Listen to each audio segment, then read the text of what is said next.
নমস্কার, আপনারা দেখছেন ডিডি নিউজ আগরতলার বাংলা সংবাদ। আমি আপনাদের সঙ্গে রয়েছি সায়ন। বিস্তারিত সংবাদে যাব, কিন্তু তার আগে দেখে নেব হেডলাইন্স।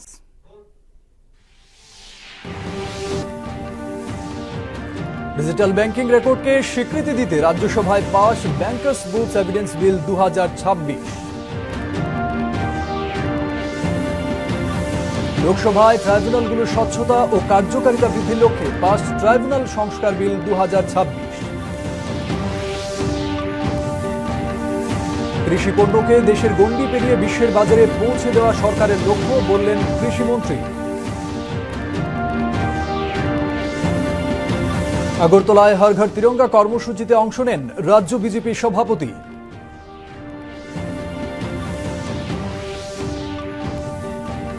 রাজ্যের সব খারাপ সড়ক দুর্গাপূজার আগেই মেরামতের কাজ সম্পন্ন করা হবে, বললেন পূর্ত দপ্তরের সচিব।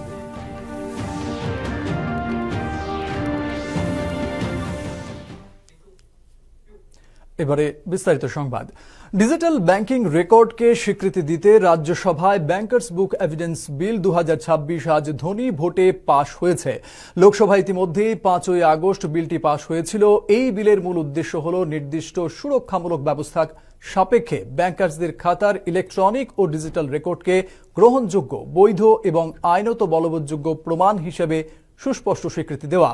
অর্থমন্ত্রী নির্মলা সীতারমণ বলেছেন, এই বিলটি ব্যাংকারদের হিসাবের জন্য একটি প্রযুক্তি নিরপেক্ষ আইনি কাঠামো প্রদান করে এবং ইলেকট্রনিক ও ডিজিটাল ব্যাংকিং রেকর্ডকে স্বীকৃতি দেয়। Also spoke of data security, privacy to be given highest priority. Also spoke about authenticity of electronic records for courts, and that we should strengthen public confidence. So the bill permits banking records to be produced either in physical or electronic form, as the case may be. So that is already being enabled through this new bill which is coming. The bill actually strengthens public confidence by providing a clear, secure and transparent legal framework for the use of banking records in legal proceedings, while fully safeguarding the privacy and the confidentiality of customers. Tribunal সংস্কার বিল 2026 আজ লোকসভায় পাশ হয়েছে। বিরোধীদের হই হট্টগোলের মধ্যেই আইন ও বিচার প্রতিমন্ত্রী অর্জুন রাম মেঘওয়াল ট্রাইব্যুনাল সংস্কার বিল 2026 উত্থাপন করেন। এই বিলের লক্ষ্য হল বিভিন্ন ট্রাইব্যুনালের চেয়ারম্যান ও সদস্যদের যোগ্যতা ও নিয়োগ সংক্রান্ত বিষয়ে দক্ষতা বৃদ্ধি, স্বাধীনতা, স্বচ্ছতা নিশ্চিত করা, সেই সঙ্গে ট্রাইব্যুনালগুলোর প্রশাসন ও কার্যকারিতা উন্নত করা। এই আইনে একটি জাতীয় ট্রাইব্যুনাল কমিশন প্রতিষ্ঠারও প্রস্তাব করা হয়েছে। বিরোধীদের হই হট্টগোলের মধ্যে কোন রকম আলোচনা ছাড়াই বিলটি পাশ হয়। Want to move that the bill to improve the efficiency, ensure independence, transparency and uniformity in the qualifications, appointment, terms and conditions of the service of chairperson and members of the various tribunals, the administration and functioning of the tribunals, to establish a national tribunal commission and to make consequential amendment in the related enactments, and for matters connected therewith or incidental thereto be taken into consideration. রাজ্যে জৈব চাষ বৃদ্ধির সাথে সাথে জৈব চাষের মাধ্যমে উৎপাদিত কৃষি পণ্যের উৎপাদন বৃদ্ধি পাচ্ছে। এই কৃষি পণ্য শুধুমাত্র দেশেই নয়, পৃথিবীর বিভিন্ন প্রান্তে ইতিমধ্যেই সুনাম কুড়িয়েছে। একটি প্রতিবেদন। রাজ্য সরকার জৈব চাষে সবচেয়ে বেশি গুরুত্ব দিয়েছে। চাহিদার সাথে সামঞ্জস্য রেখে রাজ্যে জৈব চাষের জমি 2000 হেক্টর থেকে বৃদ্ধি করে 26,000 হেক্টর করা হয়েছে।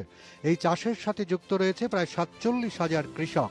রাজ্যের জৈব কৃষি পণ্যকে বিশ্বের দরবারে আরও বেশি করে পৌঁছে দিতে আজ রাজধানীর একটি বেসরকারি হোটেলে অনুষ্ঠিত হয় international organic buyer sellers meet.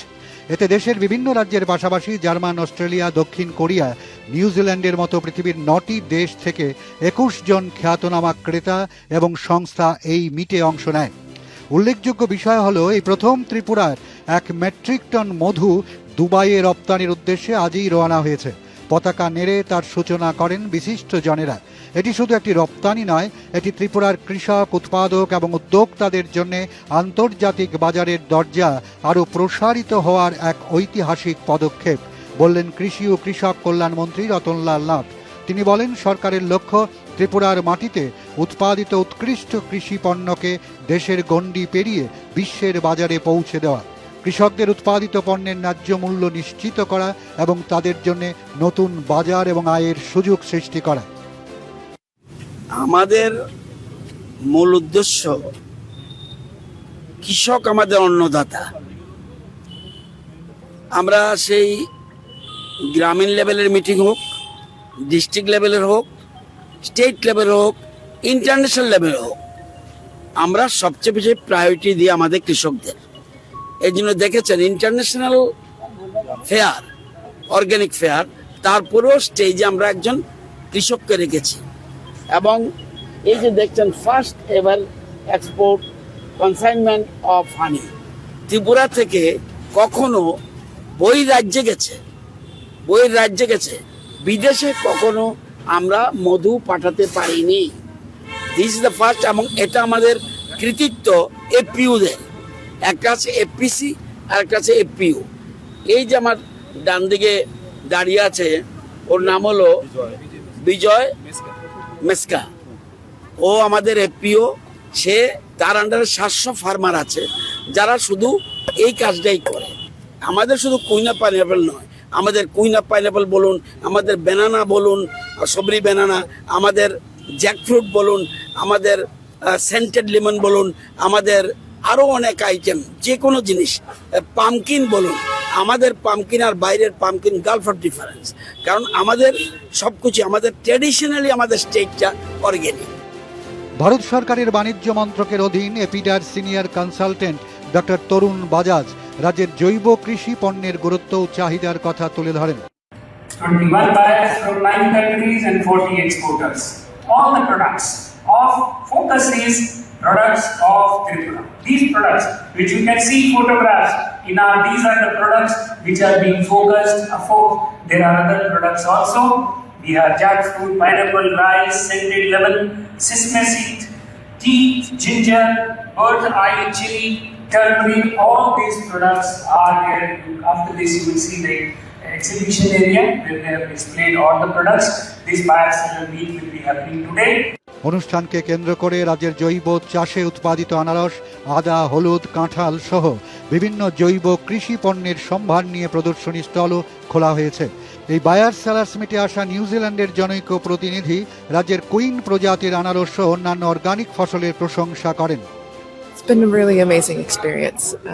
It's my first time to India and to this region, so it's really nice to get to learn about all of the different types of agriculture and meet all of the different sellers and the other buyers that I came with. It's been really amazing. I think they're really, really wonderful products. I think they're delicious. I just had some of the pineapple. It was really fabulous. I think that as people learn more about the region, it will be able to grow worldwide, I think. এ ধরনের ক্রেতা বিক্রেতা সম্মেলন যে আগামী দিনে রাজ্যের কৃষি ক্ষেত্রে এক গুরুত্বপূর্ণ ভূমিকা পালন করবে তা বলা যেতেই পারে। প্রণব শীলের প্রতিবেদন, দূরদর্শন সংবাদ, ত্রিপুরা। গ্রামীণ এলাকার মানুষের কর্মসংস্থান বৃদ্ধির পাশাপাশি প্রত্যেক গ্রামকে আত্মনির্ভর এবং পঞ্চায়েতগুলিকে আরও শক্তিশালী করার লক্ষ্যে কাজ করছে দপ্তর, বললেন পঞ্চায়েত মন্ত্রী কিশোর বর্মন।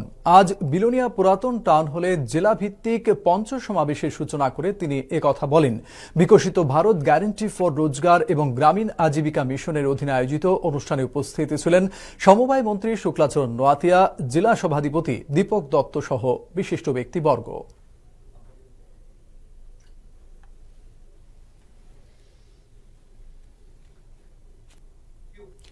সিপাহীজলা জেলার অভিভাবক মন্ত্রী হিসেবে দায়িত্ব পাওয়ার পর আজ প্রথম পর্যালোচনা বৈঠক করলেন জনজাতি কল্যাণমন্ত্রী বিকাশ দেববর্মা। জেলা শাসক কার্যালয়ের কনফারেন্স হলে আয়োজিত এই বৈঠকে উপস্থিত ছিলেন জেলা সভাধিপতি সুপ্রিয়া দাস দত্ত, বিধায়ক অন্তরা সরকার দেব, মানব দেববর্মা, বিশ্বজিৎ কলই, জেলা শাসক সহ বিভিন্ন দপ্তরের আধিকারিকরা। মন্ত্রী বলেন, জেলার উন্নয়নমূলক কাজ, সরকারি সুযোগ সুবিধা মানুষের কাছে পৌঁছে দেওয়ার উদ্দেশ্যেই এই বৈঠক। বিভিন্ন উন্নয়নমূলক কাজ নির্ধারিত সময়ের মধ্যে শেষ করার উপরও গুরুত্ব আরোপ করেন তিনি।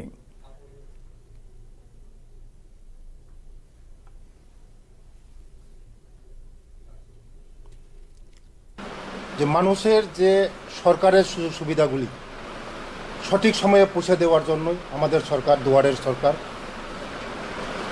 সময়ের কাজ সময় শেষ করা এবং মানুষের যে আশা আকাঙ্ক্ষা আমাদের ত্রিপুরা রাজ্যের মধ্যে, এই যে সরকারের যে সুযোগ সুবিধাগুলি সঠিক সময়ে সঠিক টাইমে আমাদের সরকারের যে উদ্দেশ্যগুলি, যে আমাদের সরকারের যে কাজকর্মগুলি এটা সঠিক সময়ের মধ্যে মানুষকে পৌঁছে দেওয়ার জন্যই আমাকে দায়িত্ব দিয়েছে। हर घर तिरंगा কর্মসূচিতে অংশ নিলেন রাজ্য বিজেপির সভাপতি অভিষেক দেবরায়। এই উপলক্ষে রাজধানীর লেকচুমনি বাজারে এক কর্মসূচির আয়োজন করা হয়। কর্মসূচিতে অন্যদের মধ্যে উপস্থিত ছিলেন রাজ্য বিজেপির প্রভারী ডাক্তার রাজদীপ রায়, সংগঠন মন্ত্রী রবীন্দ্র রাজুজি, সহ সভাপতি অমিত রক্ষিত, সদর জেলার সভাপতি অসীম ভট্টাচার্য, মেয়র তথা বিধায়ক দীপক মজুমদার, যুব মোর্চার সভাপতি অরিন্দম দে, স্থানীয় কর্পোরেটর সহ অন্য নেতৃবৃন্দ। সেখানে আয়োজিত অনুষ্ঠানে ভাষণ দিতে গিয়ে সভাপতি অভিষেক দেবরায় हर घर तिरंगा কর্মসূচির বিস্তারিত তুলে ধরে বলেন, জনগণের মধ্যে জাতীয়তা বোধ জাগ্রত করতে এ ধরনের কর্মসূচি তাৎপর্যপূর্ণ। মেয়র দীপক মজুমদার থেকে শুরু করে রাজ্য প্রভারী ডাক্তার রাজদীপ রায় সহ অন্য বক্তারা হর ঘর তিরঙ্গা কর্মসূচির বিস্তারিত ব্যাখ্যা তুলে ধরেন। ডাক্তার রাজদীপ রায় জাতীয় পতাকার উত্তোলন থেকে শুরু করে তা সংরক্ষণের বিভিন্ন নিয়মাবলী তুলে ধরেন। এদিন বাজারের ব্যবসায়ীদের মধ্যে জাতীয় পতাকা বিতরণ করা হয়। স্বাধীনতা দিবসটা এবং তার পরবর্তী প্রজন্মের মধ্যে সেটা প্লেটেড করাতে হবে। ভারতবর্ষকে আমাদের যদি সুন্দর রাখতে হয়, সঠিক রাখতে হয়, জাতীয়তা বোধে যদি আমাদের প্রত্যেকটা নাগরিককে আমরা সচেতন করে না তুলি, তাহলে এই দেশ সঠিক থাকবে না, এই দেশকে ধরে রাখা যাবে না। এই প্রয়াস কিন্তু মোদীজি আমাদের প্রধানমন্ত্রী হওয়ার পর আমরা কিন্তু সেটা দেখি। हर घर तिरंगा কর্মসূচিকে সফল করার উদ্দেশ্যে আজ খোয়াই শহরে তিরঙ্গা যাত্রা অনুষ্ঠিত হয়। এই র্যালিতে বিভিন্ন বিদ্যালয়ের ছাত্রছাত্রী, কলেজের শিক্ষার্থী সহ সমাজের বিভিন্ন অংশের মানুষ এবং জনপ্রতিনিধিরা উপস্থিত ছিলেন। র্যালিটি সরকারি দ্বাদশ শ্রেণী বিদ্যালয় থেকে শুরু হয়ে শহরের বিভিন্ন পথ অতিক্রম করে পুনরায় সেখানেই সমাপ্ত হয়। দেশের স্বাধীনতা সংগ্রামীদের সম্মান জানাতে আগামী 13 থেকে 15 আগস্ট এই 3 দিন প্রতিটি বাড়িতে এবং ব্যবসায়িক প্রতিষ্ঠানে জাতীয় পতাকা উত্তোলন করার আহ্বান জানিয়েছেন খোয়াই ব্লকের এসসি সাব কমিটির চেয়ারম্যান সমীর কুমার দাস।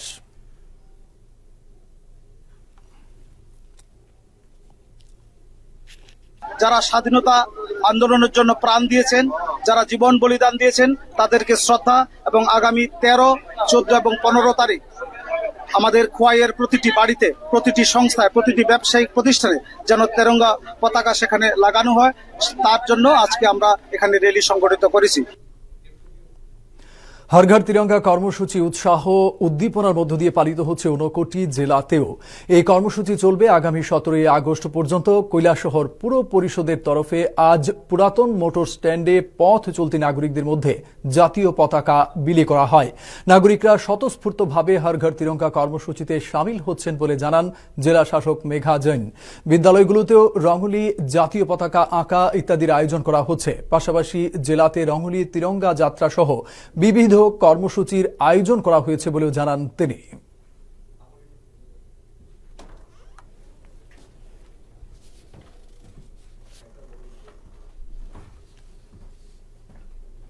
जो हमारे TRLM और TULM की SHG दीदी हैं, वो उन्होंने अपने स्पेशल कियोस्क बिठा रखे हैं जहां पे वो लोग ट्राई कलर फ्लैग्स को डिस्ट्रीब्यूट कर रहे हैं। तो फिर आई रिक्वेस्ट एवरीवन कि वो उन कियोस्क पे जाए और उन कियोस्क पे जाके हमारे जो लोकल SHG दीदी हैं उनको प्रमोट करें और तिरंगा का जो फ्लैग्स है उसको खरीदें। हमारे ऊनाकोटी के जितने भी लोग हैं, आप लोग प्लीज तिरंगा को खरीदिए और उस दिन अपने घर पे तिरंगा फहराइए। প্রধানমন্ত্রী নরেন্দ্র মোদী গতকাল নয়াদিল্লিতে তার বাসভবনে কমনওয়েলথ গেমস 2026-এর পদক জয়ীদের সঙ্গে সাক্ষাৎ করেন। এই সাক্ষাৎকারের সময় পদক জয়ীরা প্রধানমন্ত্রীর সঙ্গে কমনওয়েলথ গেমসে তাদের অভিজ্ঞতা ভাগ করে নেন। সামাজিক মাধ্যমে এক পোস্টে প্রধানমন্ত্রী জানিয়েছেন, তাদের প্রত্যেকেই নিজেদের অসাধারণ নৈপুণ্যের মাধ্যমে দেশকে গর্বিত করেছেন এবং তাদের এই সাফল্য অনেক তরুণকে অনুপ্রাণিত করবে। সেই সঙ্গে প্রধানমন্ত্রী একটি ভিডিও বার্তাও শেয়ার করেছেন। এই অনুষ্ঠানে উপস্থিত ছিলেন যুব বিষয়ক ও ক্রীড়া শিক্ষামন্ত্রী মনসুখ মান্ডভিয়া সহ অন্যরা। এখানে উল্লেখ্য, স্কটল্যান্ডে অনুষ্ঠিত কমনওয়েলথ গেমস 2026-এ 39টি পদক জিতে ভারত চতুর্থ স্থান দখল করেছে। এর মধ্যে 13টি সোনা, 17টি রূপো ও 9টি ব্রোঞ্জ পদক রয়েছে। मेरा भाई 3 बार आप लगातार इतने आंसू टपक रहे थे, मुझे लगता है कि आंसू के हर बूंद से जैसे गोल्ड मेडल टपक रहा है। और हमारी जो फ्लैग ऊपर जाते हैं और हमारे नेशनल एंथम जब बजते हैं तो सर हम रुक नहीं सकते सर, अपना आप आंसू निकलते हैं। वो बहुत बहुत बढ़िया। तो एक हंसी मजाक मस्ती का मूड, ऐसे समय उस मैप पर नजर जाना और उसको रजिस्टर करना और तुरंत सिर्फ मेडल लेते समय देश खड़ा हो जाता है, ऐसा नहीं, भीतर से देश का भाव। मैं सच बताता हूं, ये वीडियो सामान्य नहीं है, आपका लंबे समय तक लोगों को याद रहेगा। শহর থেকে গ্রাম, রাজ্যের সব খারাপ সড়ক দুর্গাপূজার আগেই মেরামতের কাজ সম্পন্ন করা হবে। এজন্য ব্যয় ধরা হয়েছে 200 থেকে 250 কোটি টাকা। সচিবালয়ে আজ বিকেলে এক সাংবাদিক সম্মেলনে কথা জানিয়েছেন পূর্ত দপ্তরের সচিব কিরণ গিত্তে। তিনি জানান, রাজ্যে বর্তমানে প্রায় 1300 রাস্তা রয়েছে। এর মধ্যে ক্ষতিগ্রস্ত রাস্তাগুলোর পরিস্থিতি এবং পরবর্তী মেরামত কাজ নিয়ে আজ একটি পর্যালোচনা বৈঠকও করা হয়। কিরণ গিত্তে জানান, যুদ্ধকালীন তৎপরতায় এখন মেরামতের কাজ চলছে এবং তা 30শে সেপ্টেম্বরের আগেই, অর্থাৎ দুর্গাপূজা শুরু হওয়ার আগেই শেষ করা হবে। সমস্ত ক্ষতিগ্রস্ত রাস্তা যান চলাচলের উপযোগী করা হবে এবং যাত্রীদের যাতে কোনো অসুবিধা না হয় তা নিশ্চিত করা হবে বলেও জানান শ্রী গিত্তে। এদিকে খোয়াই থেকে আগরতলা এবং চুড়াইবাড়ি থেকে আগরতলা জাতীয় সড়কের ক্ষতিগ্রস্ত অংশেও NHIDCL যুদ্ধকালীন তৎপরতায় কাজ করছে বলে জানান পূর্ত দপ্তরের সচিব। সাংবাদিক সম্মেলনে অন্য আধিকারিকরাও উপস্থিত ছিলেন। करीब राज्य में 1006 रास्ते का लिस्ट हमने बनाया और उसमें करीब 1622 किलोमीटर का हमने टारगेट लिया है, जो 30 सितंबर मतलब दुर्गा पूजा से पहले 15 दिन पहले हम लोग पूरा करेंगे। जो हमारे PMGSY के जो रास्ते हैं, नॉर्मली ये 5 साल के लिए मेंटेनेंस का काम PMGSY देखता है, उसके बाद ये रोड और ब्रिज के पास आता है। तो उनके पास अभी 119 रास्ते हैं, जो कि 665 किलोमीटर हमने देखा है कि ये रास्ता खराब हुआ है, तो इसके ऊपर भी काम होगा। PWD नेशनल हाईवे के 32 रास्ते हैं, जिसमें 377 रोड्स के ऊपर काम होगा। इसके सिवा जो national highway infrastructure development company limited NHIDCL कि जितने नेशनल हाईवेज हैं उसमें भी अभी मेंटेनेंस का काम चल रहा है। রাজ্যের উচ্চশিক্ষার ক্ষেত্রে যুক্ত হতে চলেছে আরও একটি নতুন পালক। গোমতী জেলার মাতাবাড়ি বিধানসভার চন্দ্রপুর ফুটবল মাঠ সংলগ্ন এলাকায় বেসরকারি উদ্যোগে গড়ে উঠেছে অত্যাধুনিক ফার্মেসি কলেজ। বেঙ্গালুরু শিক্ষা প্রতিষ্ঠান milestone institute of pharmaceutical sciences রাজ্যে তাদের অন্যতম শাখা চালু করার উদ্যোগ নিয়েছে। খুব শীঘ্রই মুখ্যমন্ত্রী অধ্যাপক ডাক্তার মানিক সাহার হাত ধরে মাতাবাড়িতে কলেজের নবনির্মিত পাকা ভবনের উদ্বোধন হবে। সে লক্ষ্যে প্রস্তুতি এখন চূড়ান্ত পর্যায়ে। উদ্বোধনের আগে নির্মাণ কাজের অগ্রগতি খতিয়ে দেখতে আজ নির্মীয়মান কলেজ পরিদর্শন করেন বিধায়ক তথা বিজেপি ত্রিপুরা প্রদেশ সভাপতি অভিষেক দেবরায়। সঙ্গে ছিলেন কলেজের ডিরেক্টর রেখা চলাপাঠি। অভিষেক দেবরায় বলেন, ঐতিহ্যবাহী পর্যটন কেন্দ্র মাতাবাড়ি এলাকায় এই ধরনের উচ্চমানের শিক্ষা প্রতিষ্ঠান গড়ে তোলার উদ্যোগ প্রশংসনীয়। এর ফলে এলাকার শিক্ষার্থীদের পড়াশোনার মানোন্নয়ন ঘটবে। কোনো ফার্মাসি কলেজ নর্থ ইস্টে তো এত বড় ক্যাম্পাস নেই, তো সারা ভারতবর্ষের মধ্যেই টপ 3-এর মধ্যে একটা থাকবে। এবং এখানকার যে ল্যাব থেকে শুরু করে বিভিন্ন যে বিষয়গুলো তারা তৈরি করেছে একদম ইন্টারন্যাশনাল স্ট্যান্ডার্ডে। এই কলেজ গড়ে ওঠার ফলে আমাদের রাজ্যের প্লাস আমাদের মাতাবাড়ি বা আমাদের জেলার প্রতিটা স্টুডেন্ট আর বাইরে যেতে হবে না, এমফার্ম এখানে করতে হবে। গোমতী জেলার মাতাবাড়ি বিধানসভার চন্দ্রপুর এলাকায় বেসরকারি উদ্যোগে গড়ে উঠেছে অত্যাধুনিক ফার্মেসি কলেজ। খুব শীঘ্রই এর আনুষ্ঠানিক উদ্বোধন হওয়ার কথা রয়েছে, জানালেন কলেজের ডিরেক্টর রেখা চলাপাঠি। তিনি আরও জানান, প্রাথমিকভাবে ডি ফার্মের জন্য 100টি আসন, বি ফার্মের জন্য 60টি আসন এবং মাস্টার্স কোর্সের জন্য 20টি আসনের অনুমোদন পাওয়া গেছে। हमारे पास डिप्लोमा है और बैचलर्स है और हमें परमिशन भी मिला है मास्टर्स शुरू करने का। अगले साल हम लोग 4 सब्जेक्ट में मास्टर्स शुरू कर रहे हैं, उसके बाद फार्मडी शुरू कर रहे हैं। तो उसके लिए सारे जो इक्विपमेंट है, लैब्स है, रिसर्च लैब्स है, हमने रेडी करवाया है। बैचलर्स में 100 सीट कैपेसिटी है और डिप्लोमा में 60 सीट्स और मास्टर्स में 20 सीट्स पर बैच। স্বাধীনতা দিবসকে কেন্দ্র করে ধলাই জেলা জুড়ে নিরাপত্তা ব্যবস্থা জোরদার করা হয়েছে জানালেন জেলার পুলিশ সুপার ঋষিকেশ দেশাই। তিনি বলেন, স্বাধীনতা দিবসকে কেন্দ্র করে কোনো ধরনের অপ্রীতিকর ঘটনা না ঘটে তার জন্য যাবতীয় ব্যবস্থা গ্রহণ করা হয়েছে। বিএসএফ এর সাথে যৌথভাবে সীমান্ত এলাকাগুলিতে টহলদারি বাড়ানো হয়েছে। রেল স্টেশন এবং বিভিন্ন নাকা পয়েন্টগুলিতে প্রতিনিয়ত চেকিং চলছে বলে আজ সাংবাদিকদের তিনি জানিয়েছেন। তাছাড়া আসন্ন স্বাধীনতা দিবস ও হর ঘর তিরঙ্গা কর্মসূচিতে প্রত্যেকে অংশগ্রহণ করারও আহ্বান জানান তিনি।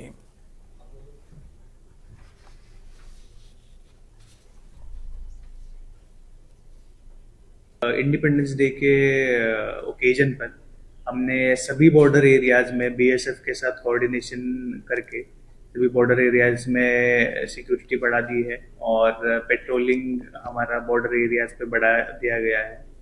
इसके साथ ही जो बाकी एरियाज है हमारे इंटीरियर अंदर के जो एरियाज है, टाउन एरियाज है, इम्पोर्टेंट लोकेशंस है, वहाँ पर भी हमारा इंडिपेंडेंस डे के पहले 1 वीक तक पूरा सिक्योरिटी अरेंजमेंट्स टाइट रहेंगे।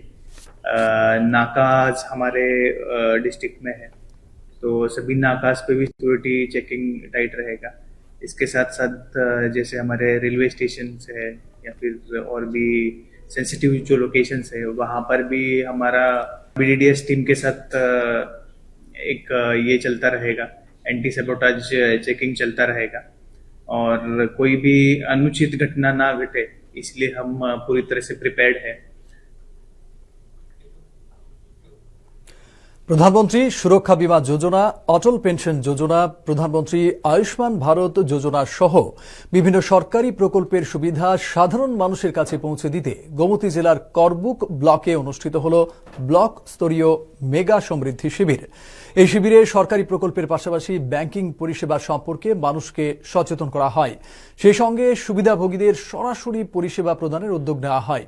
এই অনুষ্ঠানে উপস্থিত ছিলেন ব্লকের বিডিও শুভ্রজিৎ পাল, যতনবাড়ি পাঞ্জাব ন্যাশনাল ব্যাংকের ম্যানেজার উত্তম সরকার, ত্রিপুরা কোঅপারেটিভ ব্যাংক লিমিটেডের করবুক শাখার সঞ্চালক পরিমল দাস, ত্রিপুরা গ্রামীণ জীবিকা মিশনের ব্লক কোঅর্ডিনেটর জহর রঞ্জন ত্রিপুরা এবং ক্লাস্টার কোঅর্ডিনেটর সুমন দেবনাথ সহ অন্যরা। আমাদের ভারত সরকার এবং রাজ্য সরকারের যে বিভিন্ন স্কিম তার মাধ্যমে লোন দেওয়া দিদিদের আর তাদের ডোর স্টেপে যাতে মানে লোন দেওয়া হয়। আমাদের এখানে এই সমৃদ্ধি ক্যাম্পের আন্ডারে মোর দ্যান 24 লাখসের লোন স্যাংশন হয়েছে। বিশ্ববাজারে আগর কাঠের বিশেষ চাহিদাকে সামনে রেখে ত্রিপুরায় আগর চাষে কৃষকদের আরও বেশি উৎসাহিত করতে একাধিক উদ্যোগ গ্রহণ করা হচ্ছে। এরই অঙ্গ হিসাবে উত্তর জেলার পানিসাগর মহকুমা বন দপ্তরের উদ্যোগে কৃষকদের চাহিদা অনুযায়ী বিভিন্ন গ্রাম পঞ্চায়েত ও ভিলেজ কমিটির আওতাধীন কৃষকদের মধ্যে আগর চারা বিতরণ শুরু হয়েছে। ভারত সরকার ও ত্রিপুরা সরকারের যৌথ উদ্যোগের পাশাপাশি রাজ্যের বন দপ্তরও এই কাজে কৃষকদের সহায়তা করছে। প্রত্যেক উপভোক্তার হাতে তুলে দেওয়া হচ্ছে 200টি করে আগরের চারা। এর পাশাপাশি বিভিন্ন প্রজাতির আরও 25টি করে চারা গাছ বিতরণ করা হচ্ছে বলে জানান পানিসাগর মহকুমা বন দপ্তরের রেঞ্জ অফিসার মানস দেব।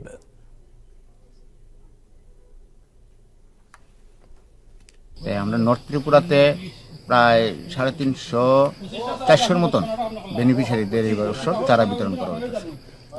আর আমাদের তরফ থেকে তাদের অ্যাকাউন্টে 1000 টাকা করে এবং পার্ট করে সেটা যে সময় চারা কতটুকু টিকছে ওইটার উপরে বেস করে সেটাও তাদেরকে কিছু টাকা দেওয়া হবে। দক্ষিণ জেলার বিলোনিয়া জেলা শাসকের কার্যালয়ে আজ অনুষ্ঠিত হল মেগা রক্তদান শিবির। জেলা শাসক ও সমাহর্তার কার্যালয়ের কর্মচারী সংগঠন এমপ্লয়িজ রিক্রিয়েশন ক্লাবের উদ্যোগে আয়োজিত শিবিরের সূচনা করেন পঞ্চায়েত ও উচ্চশিক্ষা মন্ত্রী কিশোর বর্মন। উপস্থিত ছিলেন জেলা সভাধিপতি Dipak Datta, senior deputy magistrate Sanjib Chakma, ADM Mohammad Hafiz Uddin সহ অন্যরা। এদিন বিভিন্ন অফিসের কর্মচারী, বিএসএফ জওয়ান, ত্রিপুরা পুলিশের জওয়ান সহ মোট 123 জন রক্তদান করেন।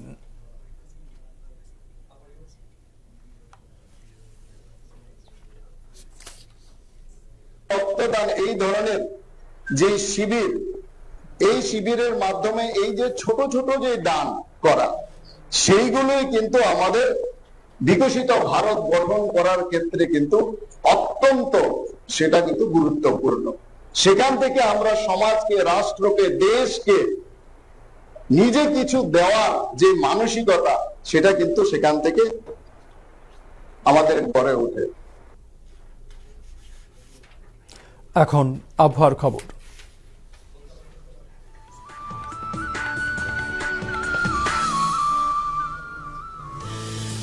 আবহাওয়ার পূর্বাভাসে জানানো হয়েছে পরবর্তী 24 ঘন্টায় আকাশ সাধারণত মেঘাচ্ছন্ন থাকবে। রাজ্যের 8 জেলার 2-1টি স্থানে বজ্রবিদ্যুৎ সহ ঝড়ো হাওয়া এবং হালকা থেকে মাঝারি বৃষ্টির সম্ভাবনা রয়েছে। আগামীকাল দিনের তাপমাত্রা সর্বোচ্চ 34 ডিগ্রি সেলসিয়াস এবং সর্বনিম্ন 26 ডিগ্রি সেলসিয়াসের আশেপাশে থাকতে পারে। আজ দিনের সর্বোচ্চ তাপমাত্রা ছিল 35.2 ডিগ্রি সেলসিয়াস আর সর্বনিম্ন তাপমাত্রা 26 ডিগ্রি সেলসিয়াস। বাতাসের আপেক্ষিক আর্দ্রতার পরিমাণ সর্বোচ্চ 95% এবং সর্বনিম্ন 71%।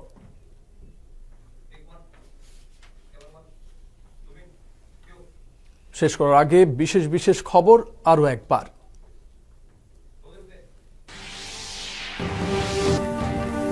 ডিজিটাল ব্যাংকিং রেকর্ডকে স্বীকৃতি দিতে রাজ্যসভায় পাস ব্যাংকার্স বুকস এভিডেন্স বিল 2026।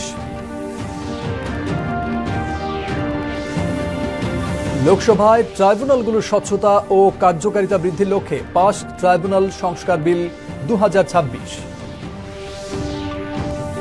কৃষি পণ্যকে দেশের গণ্ডি পেরিয়ে বিশ্বের বাজারে পৌঁছে দেওয়া সরকারের লক্ষ্য, বললেন কৃষিমন্ত্রী।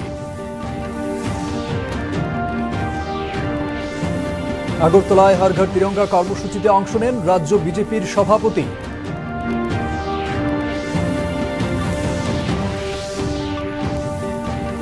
রাজ্যের সব খারাপ সড়ক দুর্গাপূজার আগেই মেরামতের কাজ সম্পন্ন করা হবে, বললেন পূর্ত দপ্তরের সচিব।